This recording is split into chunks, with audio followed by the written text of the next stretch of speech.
तवे नमः। मनोभीष्टं स्थापितं येन भूतले स्वयं रूपः कदा मह्यं ददाति स्वपदान्तिकं। वन्देऽहं श्रीगुरो श्रीयुतपदकमलं श्रीगुरुं वैष्णवांश्च श्रीरूपं साग्रजातं सहगणरघुनाथान्वितं तं सजीवं साद्वैतं सावधूतं परिजनसहितं कृष्णचैतन्यदेवं श्रीराधा कृष्णपादान् सहगणललिता श्रीविशाखान्वितांश्च नमो ॐ विष्णुपादाय कृष्णप्रेष्ठाय भूतले श्रीमते भक्तिवेदान्त स्वामिन्यति नामिने नमस्ते सारस्वते देवे गौरवाणी प्रचारिणे निर्विशेष शून्यवादी पाश्चात्यदेशतारिणे नमो महावदन्याय कृष्णप्रेमप्रदायते कृष्णाय कृष्णचैतन्य नाम्ने गौरत्विषे नमः। नमो ब्राह्मण्यदेवाय गोब्राह्मणहिताय च जगद्धिताय कृष्णाय गोविन्दाय नमो नमः। हे कृष्णा करुणा सिन्धु दीनबन्धु जगत्पते गोपेश गोपिका कान्त राधा कान्त नमोस्तुते तप्त काञ्चन गौराङ्गी राधे वृन्दावनेश्वरि वृषभानुसुते देवी प्रणमामि हरिप्रिये वृन्दायै तुलसी देव्यायै प्रियायै केशवस्य च विष्णुभक्तिप्रदे देवी सत्यवत्यै नमो नमः। वाञ्छाकल्पतरुभ्यश्च कृपा सिन्धुभ्य एव च पतितानां पावनेभ्यो वैष्णवेभ्यो नमो नमः। जय श्री कृष्ण चैतन्य प्रभु नित्यानंद श्री अद्वैत गदाधर श्रीवासादि गौर भक्त वृंदा हरे कृष्णा कृष्ण कृष्ण हरे हरे हरे राम राम राम हरे हरे। उग्रं वीरं महाविष्णुं ज्वलन्तं सर्वतोमुखं नरसिंहं भीषणं भद्रं मृत्युर्मृत्युं नमामहं। यानि कानि च पापानि ब्रह्महत्यादिकानि च तानि तानि प्रणश्यन्ति प्रदक्षिण पदे पदे। Okay, Hare very Krishna. Nice. Hare Krishna. Okay, మన వాళ్ళందరూ బ్యాక్ వచ్చినట్టున్నారు టూర్ నుంచి. అతుల్య, ఎలా జరిగింది టూర్? మాయాపూర్. బాగా జరిగింది మాతాజీ. Very nice, very nice. Okay, ఇది చదవగల ఉగ్రము అండ్ యాని కానిచ ఈ రెండు చెప్పగలవా అతుల్య? చెప్తాను. యాని కాని చ ఉగ్రం వీరం మహావిష్ణుం జ్వలంతం సర్వతోముఖం నరసింహం భీషణం భద్రం మృత్యుర్మృత్యుం నమామ్యహం. యాని కాని చ పాపాని బ్రహ్మ హత్యాదికాని చ తాని తాని ప్రదక్ష్యంతి ప్రదక్షిణ పదే పదే. Very nice. నెక్స్ట్ ధ్రువ. ధ్రువ వచ్చాడు. ధ్రువ, ఎలా జరిగింది టూర్? ధ్రువ మహారాజ్.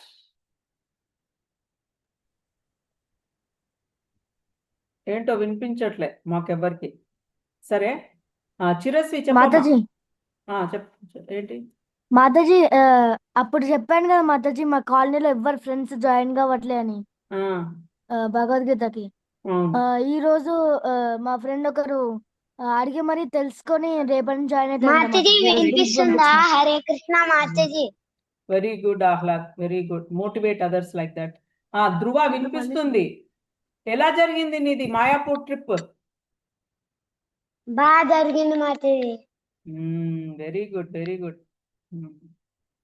ఓకే, మాయనంతా వదిలేస్తారనమాట అతుల్య అండ్ ధ్రువ. మనమే మాయలో కొట్టుకుంటున్నాం ఇంకా. ఓకే ధ్రువ, ఇది చెప్పమ్మా. ఉగ్రం వీరం అండ్ యాని కానిచ. ఉగ్రం వీరం మహావిష్ణుం జ్వలంతం సర్వతోముఖం నరసింహం భీషణం భద్రం మృత్యుర్నమామ్యహం. యాని కాని చ పాపాని బ్రహ్మ హత్యాదికాని చ తాని తాని ప్రదక్షంతి ప్రదక్షిణ పదే పదే. వెరీ గుడ్ నాన్న, వెరీ గుడ్. ఓకే, నెక్స్ట్ ఇంకెవరు చెప్తారు? ముందు చిరస్వి చెప్పు. ఉగ్రం వీరం మహావిష్ణుం జ్వలంతం సర్వతోముఖం నరసింహం భీషణం భద్రం మృత్యుం నమామ్యహం. యాని కాని చ పాపాని బ్రహ్మ హత్యాదికాని చ తాని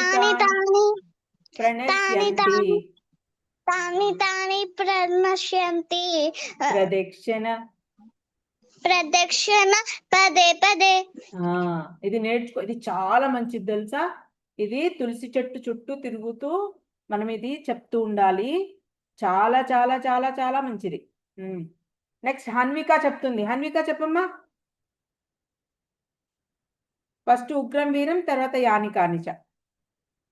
ఉగ్రం వీరం మహావిష్ణుం జలం తం సర్వతోముఖం నరసింహం భీషణం భద్రం మృత్యుర్ముత్యం నమామ్యహం యాని కాపాని చ పాపాని తపాపాని బ్రహ్మహత్యాదికాని చ. బ్రహ్మ అద్యాని కామి చ హత్యాది హత్యాని కామి చ తాని తాని తత్తాన తాని ప్రణశ్యంతి ప్రణశ్యంతి ప్రదక్షిణ ప్రదక్షిణ పదే పదే. పదే పదే. వేరే వాళ్ళు చెప్తూ ఉంటే వినాలి నాన్న, కీన్గా విని. దీత్య చెప్పు.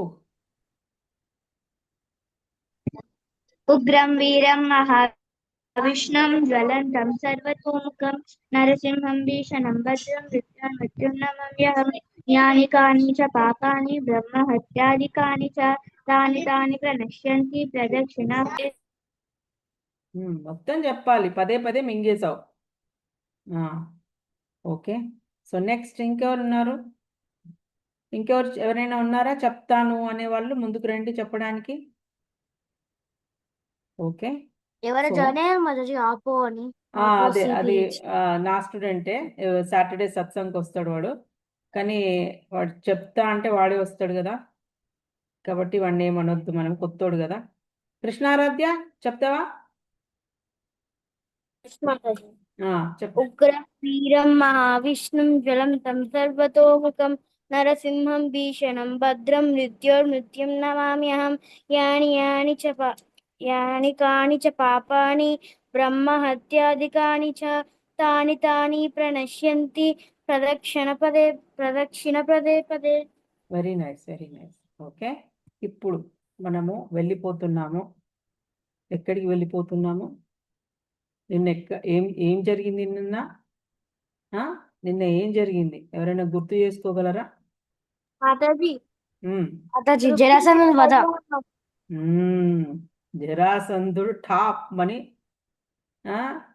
ఎక్కడికెక్కడ చీల్చేశాడు భీముడు. కృష్ణుని కృప వలన వధ జరిగిపోయింది నిన్న. సో ఇప్పుడు దానికి మనము వెళ్తున్నాం, ఎక్స్టెన్షన్ ముందుకు జరుగుతున్నాం. ఏమైంది తర్వాత అనేది ఇప్పుడు. Tomorrow is the last day for Krishna కథ. గుర్తుపెట్టుకోండి, 7 days కంప్లీట్ అవుతాయి. మనము 7 days చెప్పుకున్నాము. చూడని వాళ్ళు కంగారు పడొద్దు, బాధపడొద్దు, వాళ్ళకి వీడియోస్ వస్తాయి. ఏదైనా ఎపిసోడ్ మిస్ అయితే వీడియోస్ రిలీజ్ పెడతాను మన గ్రూప్లో. ఇంకొకటి, ప్రతి హాలిడేస్ ఏదైనా హాలిడేస్ వచ్చింది అని అంటే మనం ఏదో ఒక కృష్ణ కథ ఏదో ఒకటి రామాయణం అట్లా ఏదో ఒకటి తీసుకొని చెప్పుకుందాం ఇట్లా. ఓకే. సో భగవద్గీత అయితే కూడా ఇలాగే మీకు ఉంటుంది, చక్కగా ఏంటి కథలాగానే వెళ్తుంది. సో చక్కగా రండి ప్రతిరోజు. ఇప్పుడు ఎలా అయితే కృష్ణ కథ చెప్పుకుంటున్నామో అలాగే స్టోరీస్ కూడా ఉంటాయి భగవద్గీతలో. సో చక్కగా సినిమాటిక్గా ఉంటుంది ప్రతిరోజు ఒక అరగంట. సో తప్పకుండా రండి క్లాస్కి, మిస్ అవ్వకుండా. సో నెక్స్ట్ మనము ఏం జరుగుతుందో చూద్దాం. యాక్చువల్గా జరాసంధు వధ అది భగవంతుడు కావాలని చేస్తాడు. ఆయన చంపాలనుకుంటే కృష్ణుడు ఎప్పుడో చంపేయచ్చు ఈజీగా జరాసంధుడిని. కానీ అది ఛాన్స్ ఎవరికి ఇచ్చాడు? భీముడికి ఇచ్చాడు చంపడానికి. అంటే ఏం చూస్తూ ఉంటాడంటే భగవంతుడు కీర్తి అంతా, అంటే ఫేమ్ అంతా ఆయననే తీసుకోవాలని చూసుకోడు, అతని భక్తులకి ఇవ్వాలని చూస్తూ ఉంటాడు. అతనికి ఒక ఇంపార్టెన్స్ ఇవ్వాలి అని. ఇప్పుడు అర్జున్ని తీసుకున్నాం ఒక ఇన్స్ట్రుమెంట్గా భగవద్గీత చెప్పడానికి. సో అర్జున్ కూడా ఎంత గొప్ప క్యారెక్టర్ అది, అసలు చెప్పాలంటే చాలా గొప్ప క్యారెక్టర్ అది. ఎన్ని డేస్ అయినా చెప్పుకోవచ్చు ఆయన గురించి. ఆయన ఆయన సపరేట్గా ఆయన స్టోరీ చెప్పాలంటే చాలా పెద్దగానే ఉంటుంది. భీముడిదైనా అంతే, ప్రతి ఒక్కరిది అలా ఉంది. ఒక్కొక్కరి క్యారెక్టర్ చాలా పెద్దది. సో వాళ్ళ భక్తులకి ఎక్కువ ఇది ఇస్తూ ఉంటాడు అనమాట అతను. సో ఇక్కడ ఏంటి అంటే జరాసంధుడిని చంపిన తర్వాత కృష్ణుడు ఇంకా పాండవులు ఆ జరాసంధుడి కింగ్డమ్ని ఆక్రమించలేదు. ఆక్రమించకుండా ఏం చేశారు, అతని జరాసంధుడి కుమారుడు సహదేవుణ్ణి పిలుస్తారు. పిలిచి అతనికే అన్ని మర్యాదలతోటి పట్టాభిషేకం చేస్తారనమాట. ఆయనకి ఆయన రాజ్యం, వాళ్ళ తండ్రి రాజ్యం ఎవరు ఆక్రమించకుండా, అంటే ఆక్రమించాలంటే వీళ్ళే తీసేసుకోవచ్చు, కానీ అలా చేయకుండా వాళ్ళ కొడుకుకి ఇస్తారు. ఎంత ప్లాన్డ్ ఉంటాడో కృష్ణుడు.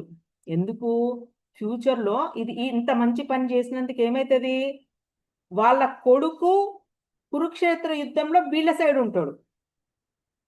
జరాసంధుని కొడుకు ఎవరి సైడ్ ఉంటాడు, పాండవుల సైడే పోట్లాడతాడు. నిజానికైతే అదే కోపంతో ఉన్నవాడైతే ఎటు వెళ్ళాలి, వాళ్ళ కొడుకు కౌరవుల సైడ్ వెళ్ళాలి యాక్చువల్గా. కానీ సహదేవుణ్ణి వాళ్ళ గ్రూప్లో చేపించేసుకుంటాడు కృష్ణుడు. అంటే ప్రతి యాక్షన్ చాలా ఆలోచిస్తాడు, చాలా చక్కగా తీసుకెళ్తాడు. ఎంతైనా ఆయననే డైరెక్టర్ కదా మొత్తము. సో చాలా ఇదిగా తీసుకెళ్తాడు ఈ స్టోరీని. రాక్షసులు ఎల్లప్పుడూ సమాజంలో అశాంతిని సృష్టిస్తారు కదా. ఇప్పుడు మనం చూస్తూ ఉంటాం, ఇప్పుడు మనకు జరిగే గొడవలు అయినా ఏమైనా రాక్షసులే. అది మనిషిలో ఉన్న రాక్షసత్వమే అట్లాంటివన్నీ ప్రేరేపిస్తూ ఉంటాయి అన్నమాట. యుద్ధాలు చెయ్యి, వాణ్ణి చంపు, వీణ్ణి గెలుపు, వీణ్ణి దోచుకో, వాణ్ణి దోచుకో, ఇట్లాంటివన్నీ రాక్షసునికి ఉన్న గుణాలు అవి. సో వాళ్ళు ఏం చేస్తారు, సమాజంలో ఎప్పుడు పీస్ని అంతా తీసేస్తారు. కానీ భగవంతుని లీలలు ఎల్లప్పుడూ లోక కళ్యాణం మరియు సాధు రక్షణ కొరకే జరుగుతాయి కదా. జరాసంధుడి బందీఖానాలో ఉన్న 20,000 మందికి పైగా రాజులను శ్రీకృష్ణుడు విముక్తులను చేస్తాడు. ఎందుకు, జరాసంధుడు అందరిని కిడ్నాప్ చేస్తాడు కదా. ఎందుకు, ఈ యుధిష్ఠుడు ఎంపరర్ అయితే ఆయనకి ఇష్టం లేదు. సో ఆయన కాకుండా ఉండాలి అంటే ఏంటి, ఎవరెవరైతే ఆయనకి పట్టం కట్టాలని చూస్తున్నారో వాళ్ళందరినీ బందీలుగా చేస్తాడు. ఇంకా వాళ్ళనందరినీ వాళ్ళ ప్రాణాలను కాపాడుతాడు కృష్ణుడు. ఇంకా వాళ్ళు ఏం చేస్తారు, అందరూ యుధిష్ఠుడికే మహారాజు అవ్వాలి అని ఇష్టపూర్వకంగా వాళ్ళు ట్యాక్సెస్ కడతారు అనమాట రాజసూయ యజ్ఞం కోసం. సో అలా స్టోరీ మలుపు తిరుగుతుంది అనమాట. ఇక్కడ ఆఫ్టర్ జరాసంధ వధ తర్వాత కొన్ని ఇలా పొలిటికల్గా కొన్ని జరుగుతాయి. తర్వాత ఏమవుతుంది, ఈ రాజసూయ యజ్ఞం కోసం యుధిష్ఠుడు 4 దిక్కులకు పంపిస్తాడు వాళ్ళ తమ్ముళ్ళను. సో అందరు వెళ్తారు. తూర్పు దిక్కు ఒకరు, పడమర దిక్కు ఒకరు, ఉత్తరం దిక్కు, దక్షిణ దిక్కు ఒక్కొక్కరు వెళ్తారు. ఇంకా వాళ్ళందరూ ఇంకా వాళ్ళు ట్యాక్సెస్ కడతారు, కొందరు ఒప్పుకుంటారు. అట్లా అన్ని జరుగుతాయి అన్నమాట. ఏమేమి చేయాలో వాళ్ళు చేస్తారనమాట ఆ పనులు. తర్వాత ఇక్కడ ఏమవుతుంది, నారద ముని సూచన మేరకు ధర్మరాజు ఇంద్రప్రస్థంలో రాజసూయ యాగం చేయాలని సంకల్పిస్తారు కదా. దీనికోసం ఏంటి, శ్రీకృష్ణుని పిలుస్తారు ఇంద్రప్రస్థకి. అప్పుడు శ్రీకృష్ణుడు ఆయన ప్రవేశించేటప్పుడు ఎట్లుంటదంటే, ప్రజలందరూ ఆడవాళ్ళైతే ఆ బిల్డింగ్ మీద నుంచి పూలు కురిపిస్తూ ఉంటారు. ఇంకా యుధిష్ఠుడు చక్కగా వచ్చి హగ్ చేసుకుంటాడు శ్రీకృష్ణుడిని. ధర్మరాజు వచ్చి అందరూ భీముడు, అర్జునుడు, సహదేవుడు వీళ్ళందరూ స్వాగతం పలుకుతారు కృష్ణునికి. దాన్ని అసలు మొత్తం చేంజ్ అయిపోతుంది వాతావరణం అంతా, ఫుల్ అలంకరణతోటి చాలా బాగుంటుంది అనమాట అప్పుడు ఆయన శ్రీకృష్ణుడు వచ్చినప్పుడు. తర్వాత నెక్స్ట్ ఏమవుతుందంటే, యుధిష్ఠుడు అందరికి ఒక్కొక్కరికి ఒక్కొక్క పని అప్పచెప్తాడు అనమాట. భీమసేనుడికేమో కిచెన్లో వర్క్ ఇస్తాడు. ఇప్పుడు రాజసూయ యాగం అంటే చాలా అన్ని పనులు ఉంటాయి కదా, సో ఒక్కొక్కరికి ఒక్కొక్క వర్క్ ఇస్తాడు అనమాట. ఎవరెవరు ఏం పనులు చేయాలి, ఏమేమి చూసుకోవాలి అని. అంటే అక్కడ భీముడు వండటం కాదు, వేరే వాళ్ళతో వండిస్తూ ఉంటాడు. ఆయన హెడ్గా ఉంటాడు అక్కడ కిచెన్లో. ఇంకా ఇక్కడ దుర్యోధనుడేమో అంత ట్రెజరీ అంతా చూసుకుంటూ ఉంటాడు. నకులుడు ఇంకా అంతా ఆర్గనైజ్ చేస్తూ ఉంటాడు. స్టోర్ ఉంటది కదా,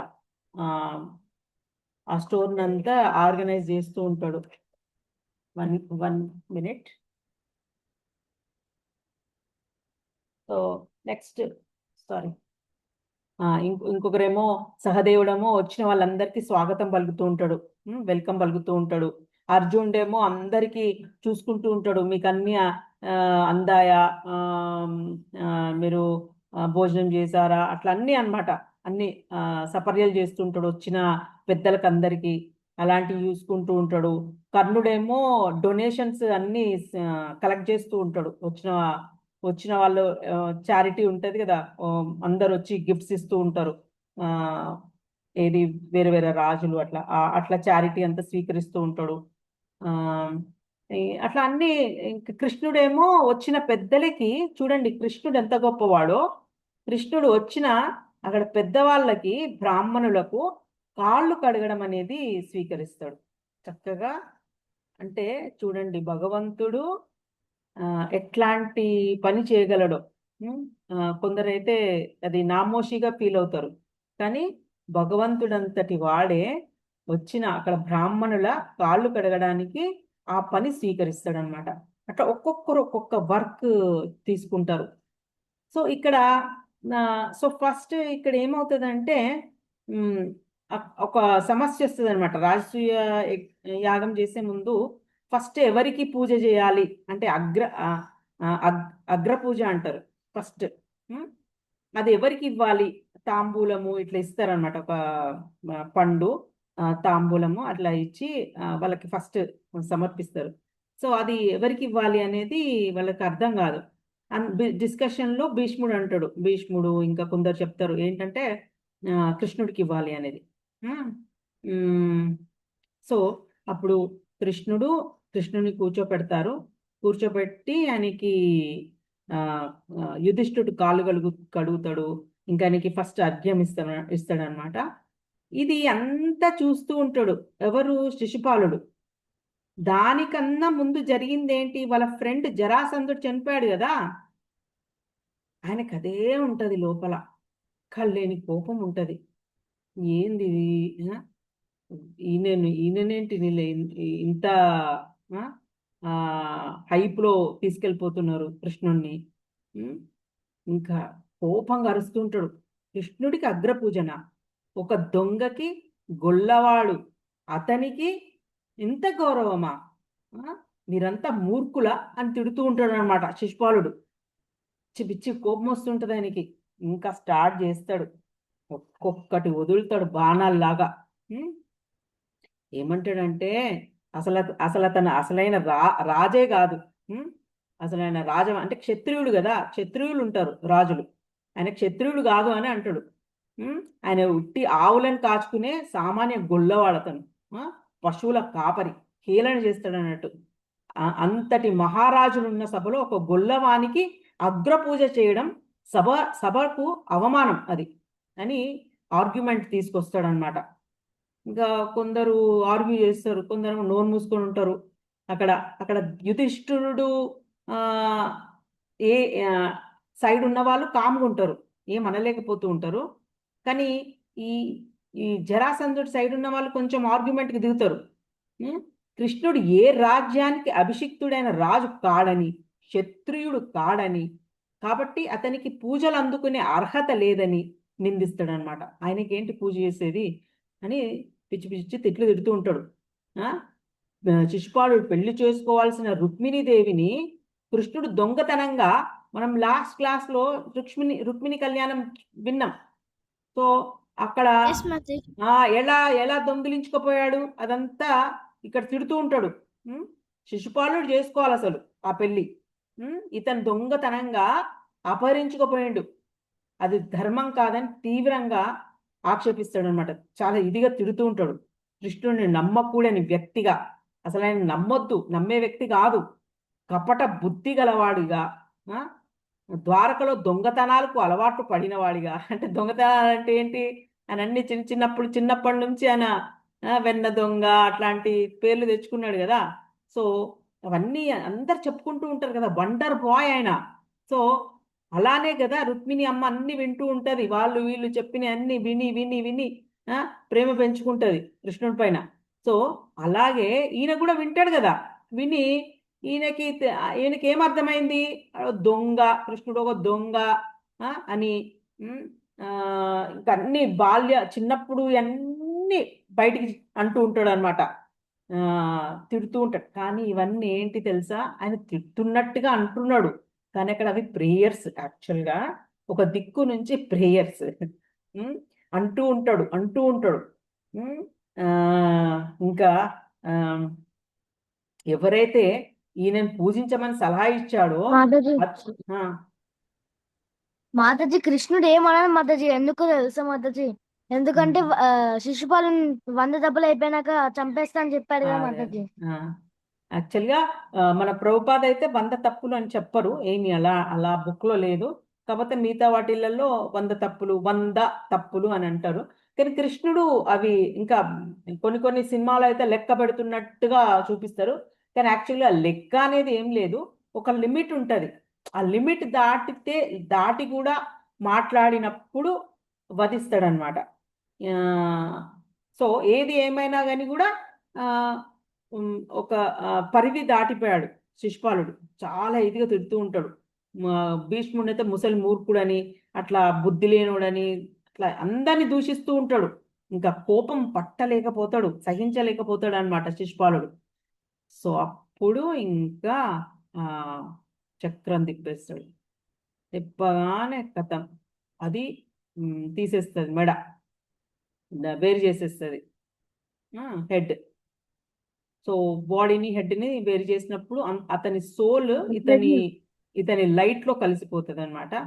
లైట్ లో కలిసిపోయింది అంటే ఏంటి, వైకుంఠానికి వెళ్ళినట్టు కదా. ఇక్కడ శిశుపాలుడు ఎప్పుడు కృష్ణుని ద్వేషించినప్పటికీ ఇక్కడ క్షణం ప్రతి క్షణం కృష్ణుడి స్మరణలోనే ఉన్నాడు కదా, ఎప్పుడు కృష్ణుడినే స్మరిస్తున్నాడు. మనం ఇంతకుముందు ఒక క్లాస్లో చెప్పుకున్నాం, మనం ఏంటి, మనము ఇప్పుడు సపోజ్ ఒక ఎనిమి ఉన్నాడు అనుకో, ఆ ఎనిమిని తిడుతూ ఉన్నాం అనుకో, ఊరికే మన ఎనిమి సపోజ్ ఎవరో ఒకరు ఉన్నారు, వాళ్ళని తిడుతూ ఉన్నాం అనుకో, వాడు అట్లా చేశాడు, వాడు నన్ను మోసం చేశాడు, వాడు నా డబ్బులన్నీ తీసుకున్నాడు, ఏదో ఒకటి మనం అంటూ ఉన్నాం అనుకో, నెక్స్ట్ వాడి దగ్గరికి వెళ్తాం మనం. అది ఇది సీక్రెట్ అన్నమాట.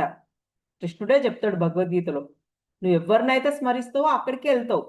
సో అందుకే ఎనిమీస్ని కూడా మనము లోపల నుంచి తీసేయాలి మన మైండ్లోకి వెళ్ళి. ఎనిమీస్ ఎవ్వరు ఉండొద్దు మన మైండ్లో కృష్ణుడే ఉండాలి. చూడండి ఈ శిశుపాలుడు ఎంత గ్రేట్ స్టేజ్కి వెళ్ళిపోతాడు అంటే, ప్రీవియస్ దాని ప్రకారమే అనుకో ఇదంతా. శిశుపాలుడు ఈజ్ నథింగ్ బట్ జయ కదా. సో దేశపూర్వక కృష్ణ భక్తి అనమాట, ద్వేషంతో కృష్ణ భక్తి చేస్తాడు. సో అందువల్ల ఏమవుతుంది, భగవంతుని చేతుల్లోనే మరణించే అది పొందుతాడు. అతనికి సాయుజ్య ముక్తి దొరుకుతుంది. అంటే సాయుజ్య ముక్తి అంటే భగవంతుల్లో లీనం, అంటే దగ్గరగా ఆయనకి దగ్గరగా జీవించే అవకాశం. లైక్ ఇప్పుడు ద్వారపాలకులే కదా వీళ్ళిద్దరు. ఆ తర్వాత శాప విముక్తి పొంది తిరిగి వైకుంఠంలో తన అసలు స్థానమైన భగత్ సేరకు చేరుకుంటాడు. చెప్పమ్మా. మీరు రేపు దంతవత్తు నుండి స్టోరీ చెప్పరా మాతాజీ? చెప్పుకుందాం టైం ఉంటే. సో అలా శిశుపాలుడు వధ అయిపోయింది. తర్వాత ఏమవుతుంది, ఇంకా ఇది యాగం చేసుకుంటారు, చాలా ఎంజాయ్ చేస్తారు. ఇంకా ఆయన వధ అయిపోయిన తర్వాత ఇంకా కంప్లీట్ చేయాలి కదా మొత్తము. సో ఎక్కడ వాళ్ళు అక్కడ కలర్స్ జల్లుకుంటారు, ఆ ఆ యుధిష్ఠుడు ఇంకా ద్రౌపది వెళ్ళి ఆ అక్కడ గంగా ఉంటది, గంగా యమున అనుకుంటా, యమున నదిలో స్నానం చేసి వస్తారు. స్నానం చేసి వచ్చి మంచిగా అలంకరించుకుంటారు. కృష్ణుడు అందరు మంచి మంచి బట్టలు వేసుకుంటారు. ఇంకా చాలా బాగా జరుగుతుంది ఆ అది సెలబ్రేషన్. సెలబ్రేషన్ జరిగిన తర్వాత ఇంకా కృష్ణుడు వెళ్ళడు, అక్కడే ఉంటాడనమాట. కొందరు వెళ్ళిపోతారు. ఆ దుర్యోధనుడు కూడా ఉంటాడు అక్కడే. ఆ ఇదంతా అయిపోయినాక, రాజసూయ యాగం అయిపోయినాక దుర్యోధనుడు ఉంటాడు, కృష్ణుడు కూడా ఉంటాడు. కృష్ణుడు పంపించారు, వద్దు నువ్వు ఉండు కొంచెం అది ఇది అని చెప్తారు. సరే అని కృష్ణుడు ఉంటాడు అక్కడ. ఆ సో ఇక్కడ ఏమవుతుంది, అప్పుడు జరుగుతుంది అనమాట దుర్యోధనుడి ఇది ఏంటి, దుర్యోధనుడు ఆ మయసభ అంతా తిరుగుతూ ఉంటాడు, వాళ్ళ ప్యాలెస్ అదంతా చూస్తూ ఉంటాడు. చూస్తూ చూస్తూ చూస్తూ అక్కడ ఆ కూర్చుంటారనమాట. ఎవరు, యుధిష్ఠిర ఇంకా కృష్ణ ఏదో మాట్లాడుకుంటూ ఉంటారు. ఈ ఈయన దుర్యోధనుడు అక్కడ చూస్తాడు, కింద ఇట్లా కాలు ఫస్ట్ పెట్టి చూస్తే ఆయనకి గట్టిగా ఉన్నట్టు కనిపిస్తుంది నేల. సో గట్టిగా ఉంది, ఇది పడిపోను అనుకుంటా అనేసి కాలు పెడతాడు. కాలు పెడితే కింద పడిపోతాడు, అది వాటర్. ఇంకా అక్కడ ఉన్న వాళ్ళందరు నవ్వుతారు అనమాట. అక్కడ ఉన్న ప్యాలెస్ లో ఆడవాళ్ళు ఉంటారు కొందరు, వాళ్ళు నవ్వుతారు. భీముడు నవ్వుతాడు, అందరు నవ్వుతారు. నవ్వుతూ ఉంటే ఇంకా యుధిష్ఠిరుడు చెప్తాడు, ఏ అట్లా నవ్వొద్దు అని చెప్తాడు. కానీ ఆ కృష్ణ ఎంకరేజ్ చేస్తాడు వాళ్ళని, యూ కెన్ ఎంజాయ్ అన్నట్టుగా. సో అక్కడ అందరు ఇంకా అవకాశంగా తీసుకొని చక్కగా హ్యాపీగా నవ్వుకుంటారు. కానీ అది లోపల చాలా గట్టిగా నాటుకుంటుంది అతనికి. ఇదంతా చాలా కుళ్ళుకుంటాడు దుర్యోధనుడు. ఇదంతా ఎట్లుంటది, ఇంద్రప్రస్థ ఎక్స్ప్లెనేషన్ అంతా అయిపోయింది మనకి కాబట్టి మళ్ళీ చెప్పుకోకూడదు. సో ఇక్కడ ఏమైతుంది, సాల్వుడిగా ఎవరు, జరాసంధుడు వధైపోయింది, శిశుపాలుని వధైంది. సాలుడు ఇంకా జరాసంధుడి వధ తర్వాత సాలుడికి అసలు పిచ్చి కోపంగా ఉంటాడు. అవమానంగా ఫీల్ అవుతాడు. ఎందుకంటే సాలుడు ఫ్రెండ్ అన్నమాట వాళ్ళకి, జరాసంధుడికి. సో ఏంటంటే సాలుడికి అదేంటి రుక్మిణి శిశుపాలునికి ఇచ్చే అప్పుడు టైంలో యుద్ధంలో ఇతను కూడా పాల్గొంటాడు. కృష్ణుడి మీద యుద్ధం చేస్తే గెలవలేకపోతాడు. సో అది మనసులో ఉంటుంది అతనికి. ఇంకా చాలా డీప్గా మెడిటేషన్ చేస్తాడు. అతనికి శివుడు అప్పుడు శివునికి మెడిటేషన్ చేస్తే దానికి సౌభ అని పిలువబడే ఒక మంచి వాహనం, ఎగిరే విమానం అనమాట. అది ప్యాలెస్ లాగా ఉంటుంది మంచిగా, అది కూడా చాలా పెద్దది, చిన్నది కాదు అది. చాలా మాయలు కలిగినది, చాలా పవర్ఫుల్ అనమాట. మళ్ళీ అది కూడా చాలా పవర్ఫుల్. అది నాశనం చేయలేమన్నమాట. అట్లా అంత పవర్ఫుల్ అయినటువంటి ఒక వాహనం ఇస్తాడు అది. అది అంటే కృష్ణుడు లాంటి వాళ్ళే ఇంకా దాన్ని ఇచ్చేయాలి, మామూలు వాళ్ళు నాశనం చేయలేరు. సో అట్లాంటి శివుడు ఇస్తాడు. ఇస్తే ఇంకా ఇంకా సాల్వా ఆ ఓటమి ఉంటది కదా, రుక్మిణి అప్పుడు ఆయన యుద్ధం చేసిన అది ఆ ఓటమి జీర్ణించుకోలేకపోతాడు, డైజెస్ట్ చేసుకోలేక ఇంకా అందరూ ఈ యాదవ వంశాన్ని మొత్తం నాశనం చేయాలి అని ప్రతిజ్ఞ చేస్తాడు అనమాట. అతను రాజులందరూ అక్కడ ఆయనకున్న ఫ్రెండ్స్ అందరూ ఉంటారు కదా, సమావేశం పరిచి వీళ్ళని ఆయన దిక్కున్న వాళ్ళందరితోటి సమావేశం పరిచి ఇట్లా చెప్తాడనమాట, యాదవ వంశమే ఉండొద్దు. కృష్ణుడు యాదవ వంశం కదా, ఆయన వంశమే ఉండొద్దు, మొత్తం నాశనం చేసేయాలి అనేసి ప్రతిజ్ఞ చేస్తాడు సాల్వుడు. సో అలా సాల్వుడు క్యారెక్టర్ ఎంటర్ అవుతుంది. సో అప్పుడు ఈ ద్వారక, ఇప్పుడు కృష్ణుడు లేడు కదా ద్వారకలో, అక్కడ ఇంద్రప్రస్థ దగ్గర అక్కడ ఎంజాయ్ చేస్తున్నాడు, అక్కడ ఉన్నాడు. సో అప్పుడు ఆ టైంలో ఏం చేస్తాడంటే, కృష్ణుడు లేని టైంలో వచ్చి మొత్తం ద్వారక మొత్తం ఇంకా అంత ఫైర్ బాల్స్ వేస్తాడు, పాములు పడతాయి, ఇంకా డిఫరెంట్ డిఫరెంట్ రాళ్ళు పడతాయి. ఇంత చెత్త చెదారం చేసేస్తాడు, మొత్తం నాశనం చేస్తాడు, ద్వారకను అంతా చల్లా చెదరగొడతాడు. ఉమ్, పెద్ద పెద్ద వృక్షాలు వేస్తాడు, మెరుపులతోటి, అన్ని ఇట్లా ఇది చేస్తాడు అనమాట. అక్కడ ఉన్న ప్రజలందరూ భయపడతారు, ఏంట్రా కృష్ణుడు లేడు, ఇప్పుడు ఏంటి ఇట్లా ఇవన్నీ జరుగుతున్నాయి, ఎవరితను అని వాళ్ళకి అర్థం కాదు. ఉమ్, అలా జరుగుతుంది అనమాట. అప్పుడు ఇంకా కృష్ణుడు ఎంటర్ అవుతాడు. ఉమ్, ఇంకా వచ్చి ఇట్లా ఫైటింగ్ అనేది జరుగుతుంది ద్వారకలో అని తెలుసుకొని ఈయన వచ్చే లోపల ఈయన కొడుకులు ఉంటారు కదా, కృష్ణ కొడుకులు అక్కడ మెయింటైన్ చేస్తూ ఉంటారు, యుద్ధంలో చేస్తూ ఉంటారు. కానీ ఈయన వస్తాడు, అప్పుడు కృష్ణ వస్తాడు. కృష్ణుడు వచ్చి ఇంకా రాగానే ఇంకా శాల్వుడు ముందుకు వస్తాడు, ఇంకా అతని ముందుకు. ఉమ్, ఇంకా చాలా భీకర పోరాటం జరుగుతూ ఉంటది.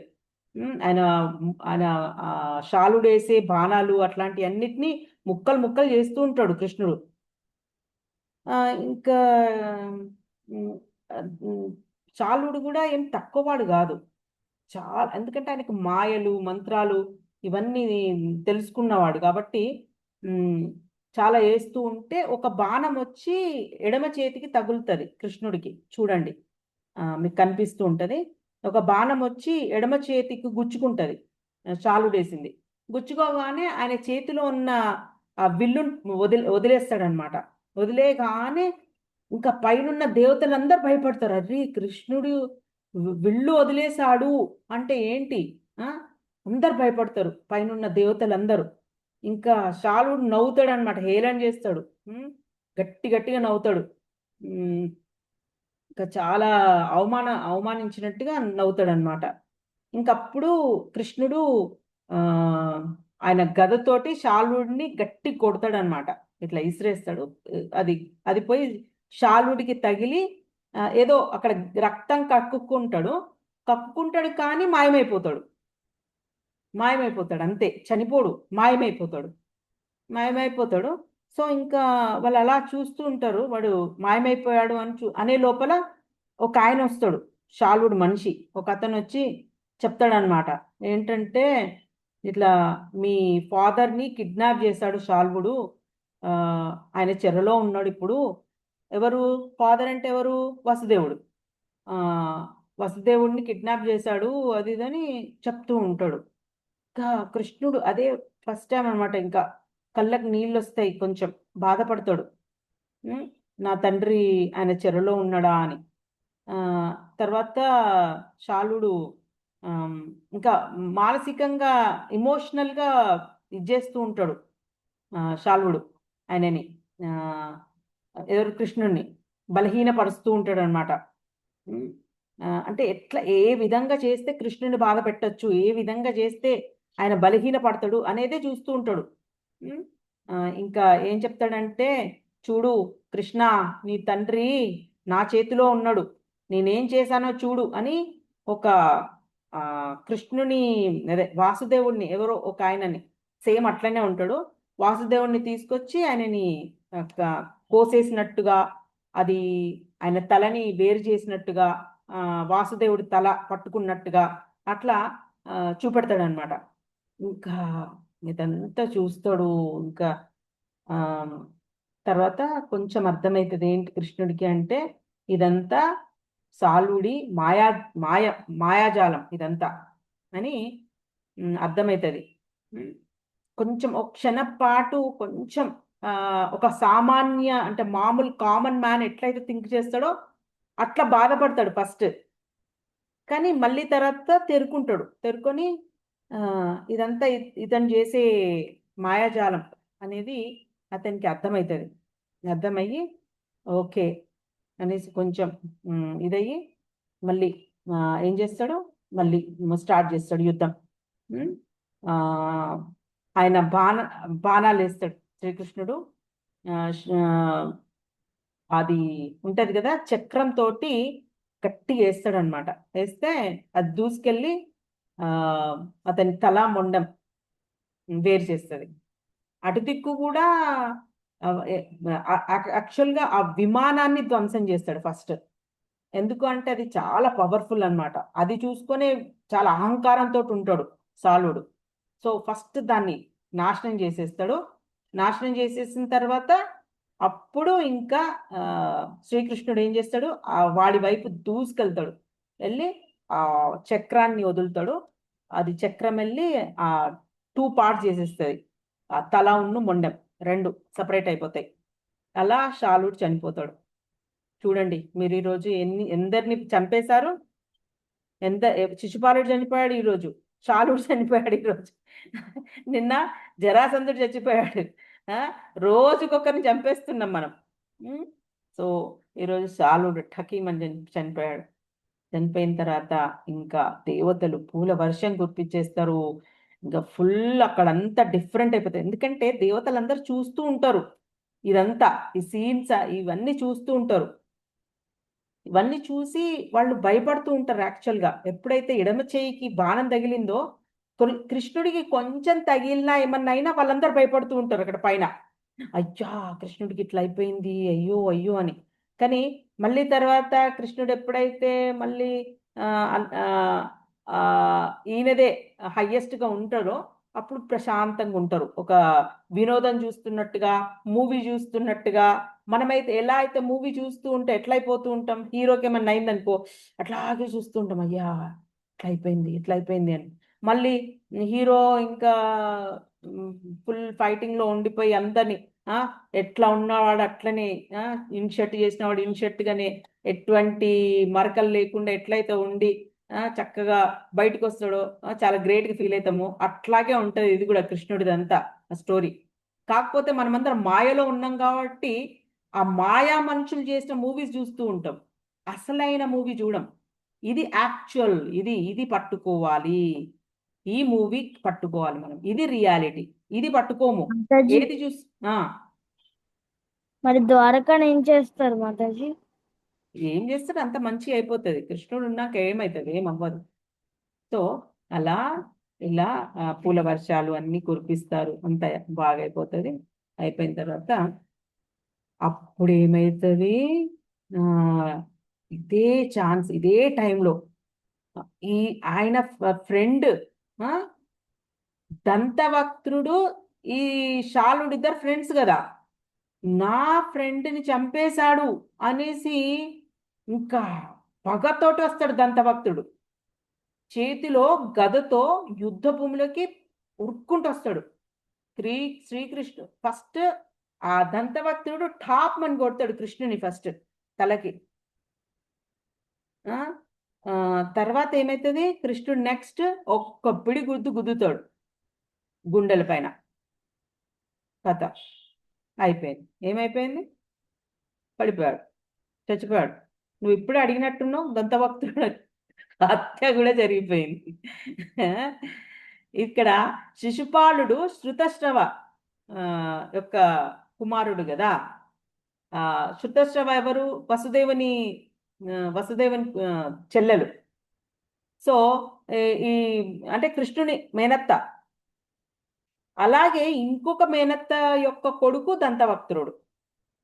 అది ఓకే. శృతదేవ ఆమె పేరు. ఫస్ట్ ఏమో శృతశ్రవ శిశుపాలుని తల్లి, నెక్స్ట్ శృతదేవ ఏమో దంతభక్తుని తల్లి. సో ఒకడేమో శిశుపాలుడేమో చేది రాజు, ఈయనేమో కరుష రాజు.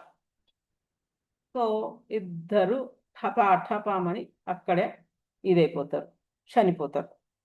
ఓకే 1 minute ఉంది, అందరు చెప్పండి. వాంఛాకల్ప చెప్పేసి మిగతా రేపు చెప్పుకోవచ్చు. వాంఛాకల్పతరుభ్యశ్చ కృపా సింధుభ్య ఏవ చ పతితానాం పావనేభ్యో వైష్ణవేభ్యో నమో నమః.